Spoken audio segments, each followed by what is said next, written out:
o yung mga pulis na abusado na pinagtitripan yung mga pobre nating kababayan, palibasa ay walang pera, madaling tiris-tirisin, tapak-tapakan ng kanilang mga karapatan. Ilan na po yung kaso na na-file nyo against those people in authority na inabuso ang malilit nating kababayan na walang kasalanan, naging successful ang prosecution nyo hanggang sa ma-convict? And I'm talking about policemen. And I'll tell you, many times in the past, may pumupunta sa akin ng mga mahihirap na kababayan na ni-raid ng mga pulis ang kanilang mga bahay at pinantahan or ni-raid yung kanilang bahay na walang warrant of arrest or maling bahay ang napuntahan ng mga pulis, nagalugog, binugbog yung mga nasa loob ng bahay. At it so happen, yung kinulong na yun ay padre de pamilya. And because of that, apektado yung buong family. He who has less in life should have more in law. Alam niyo? Yes, Sean. Those are the things that I'm interested. Meron ho kami kaya lang hindi ready po ngayon. We can submit it to you. Ang pwede kong i-cite sa ngayon ay concerning police officer involved in extrajudicial killings, Your Honor. Tatlo pong kaso ito kung saan ang komisyon ay tumulong doon sa mga biktima. Yeah, sangayon po ako dyan. Very important, tutukan niyo po yan. Medyo uminit ng ulo ko dito na sabi niyo, political rights. Why are you concerned about political rights when in fact, dapat pagtutunan niyo pansin yung mga pobre na walang kinalaman sa politics at sila ay napagbintangan nagnakaw ng kamatis kahit hindi naman at sila ay kinulong sa salang nagnakaw sila ng isang sakong bigas. There are so many cases like that. Yun dapat ang tinututukan ninyo dahil walang pampiyansa nakakulong. You should protect the rights of the innocent. I'm more interested sa rights ng mga mahirap natin that does not have anything to do with politics. We share the same sentiments, Your Honor. So alisin ko na siguro itong political rights. Because these people, they have their own lawyers. Especially itong mga nag-rally-rally, hindi naman sila mag-rally dyan kung wala silang mga backers. Apo. Pag pumapasyal po kayo sa mga city jail, ano pong ginagawa ninyo doon? Main purpose po ng pag-visit ng komisyon sa mga kulungan. Accommodation, kung tama yung pagkain. Tama po. Isang treatment. Conditions. Okay, good yan. However, maraming inosente ngayon na nakapit sa city jail. Napagbintangan, walang proper legal assistance, natuluyan.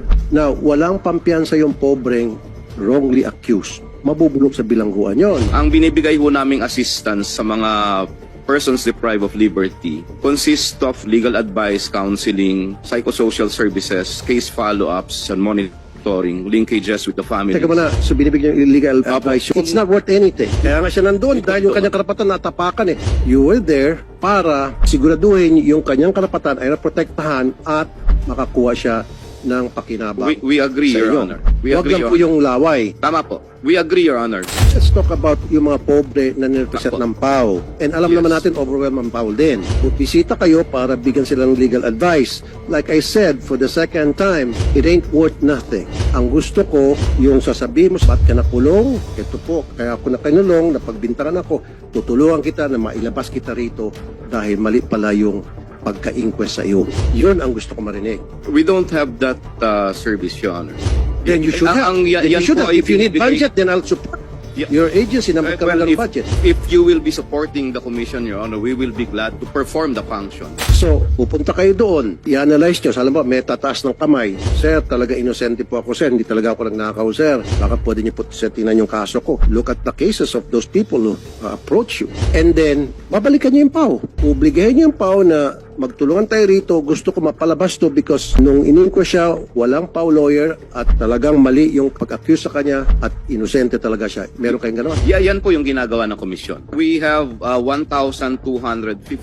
Not necessarily na ipalabas, but we have referred their cases to appropriate agencies of the government. Okay, and then what happened? Yung ilan po dito, referral sa Board of Pardons and Parole for early release. Now, sir, nakikinig ka sa akin pero hindi po ako napapakinggan. Pardon, so ibig sabihin, aaminin ng tao kahit na wala siyang kasalanan na, yes, may kasalanan ako. For you to get a pardon, you should first admit to the fact you are guilty of as charged and you should be convicted first. We will submit, Your Honor. Hindi ako ready sagutin yung hinihingi yung data kung ilan yung natulungan na walang sala.